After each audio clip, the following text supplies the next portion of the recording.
Olá, pessoal. Mais uma vez aqui voltando para as nossas aulas, né? Fazendo continuação ao conteúdo. A gente vai falar sobre a classe dos compostos orgânicos mais simples, né? Que são os hidrocarbonetos. Esses hidrocarbonetos eles são compostos de carbono e hidrogênio. A característica fundamental da estrutura dos hidrocarbonetos e da maioria das substâncias orgânicas é a estabilidade das ligações carbono-carbono. E ela pode ser simples, dupla ou tripla. Essas são as ligações que existem entre carbono. Observação. A presença de um halogênio, como flúor, cloro, bromo e iodo, né, substituindo hidrogênio na cadeia de um hidrocarboneto, dá origem a um haleto orgânico. Então aqui eu tenho um composto, né, em que o carbono está fazendo ligações simples, né, com o hidrogênio, e ao substituir um hidrogênio por um halogênio, né, no caso flúor, cloro, bromo e iodo, eu vou dar a formação de um novo composto orgânico com outras características, com outras propriedades. Então aqui eu tenho metano, né, mete um carbono a ligações simples esse carbono está fazendo O de hidrocarboneto. Todo hidrocarboneto, né, tem a sua terminação O. A gente vai ver mais na frente essa nomenclatura. Então, ao trocar o hidrogênio pelo cloro, que é um halogênio, há a formação de um novo composto que é chamado de haleto orgânico. Esse haleto orgânico é o cloro. Aqui o cloro. Só tem um carbono na estrutura, MET. As ligações que ele está fazendo são todas simples, AN, e o final de hidrocarboneto, O. Né? Então, um haleto orgânico tem a mesma terminação dos hidrocarbonetos. Então, o nome do composto fica cloro metano. Os hidrocarbonetos eles são divididos em alifáticos e aromáticos. Os alifáticos eles podem ser alcanos, alcenos, alcinos, homólogos cíclicos, ciclanos, ciclenos. Então, essa é a função dos hidrocarbonetos e como ela é dividida dentro da química orgânica. Os alifáticos são as subfunções, assim como o aromático. Quando se fala de hidrocarbonetos, vem logo à mente o petróleo, né, que realmente é a matéria-prima principal dos hidrocarbonetos. Né? Dela é retirada vários compostos através de aquecimento. Aqui nós temos uma torre, né, de destilação, em que cada bandeja é provida de vários borbulhadores, pelos quais passam os frascos, as frações no estado gasoso. Né?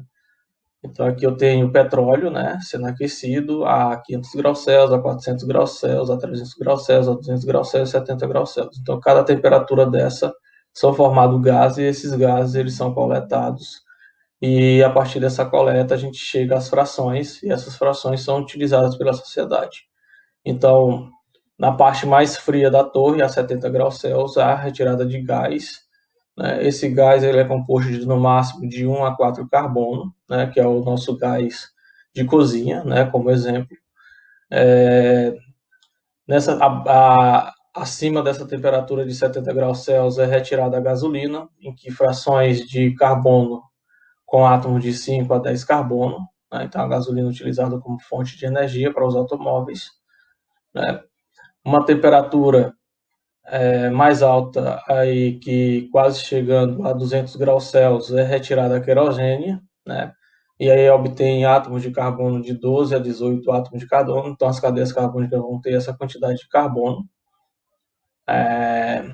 O óleo diesel ultrapassa 200 graus Celsius para sua obtenção, né? E o tamanho da cadeia carbônica desses óleos diesel é de 15 a 25 carbonos. Né? Já acima de 300 graus Celsius é retirado o óleo lubrificante, né? que são cadeias carbônicas que têm 17, né? E já apresentam estruturas fechadas, né? Então, nessa parte aqui já vai aparecer já a estrutura fechada, né? Resíduo sólido, né? Parafina, ceras, asfalto, pinche, né? Aqui petróleo aquecido, né? Então, essa parte mais sólida que sobra da matéria-prima do petróleo, são esses resíduos sólidos, né? Que é a parafina, a cera, asfalto e o pinche. E aí são cadeias carbônicas com mais de 20 átomos de carbono, né? Tá aqui a parafina, que é utilizada para a vela, tá aqui o asfalto, que é utilizado para a pavimentação das ruas, né? Então, toda essa obtenção, então há vários outros produtos, né? Esses aqui são os mais comuns na nossa sociedade, né? Que é obtido através do fracionamento do petróleo, essas matérias-primas.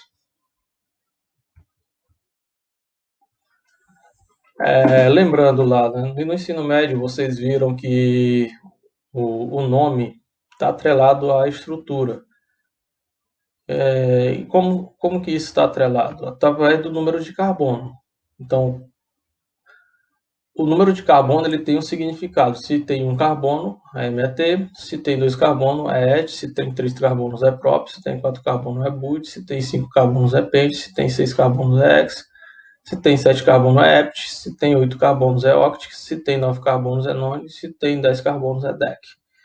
Só que aqui no ensino superior vocês vão lidar com situações que esses compostos, principalmente na área de ciências agrárias, esses compostos menores, eles não são tão trabalhados quanto os compostos que são de maior quantidade de carbonos. Então, eu já coloquei para vocês lá um artigo sobre nomenclatura de compostos orgânicos, e lá atrás, né, alguns desses compostos, né, com cadeias carbônicas acima, né, de 10 carbonos. Então, com 11 carbonos é unidec, com 12 carbonos é dodec, com 13 é tridec, com 14 é tetradec, com 15 é pentadec, com 16 é hexadec, e com 17 é heptadec, com 18 é octadec, e com 19 é nonadec, e com 20 carbonos é icosa.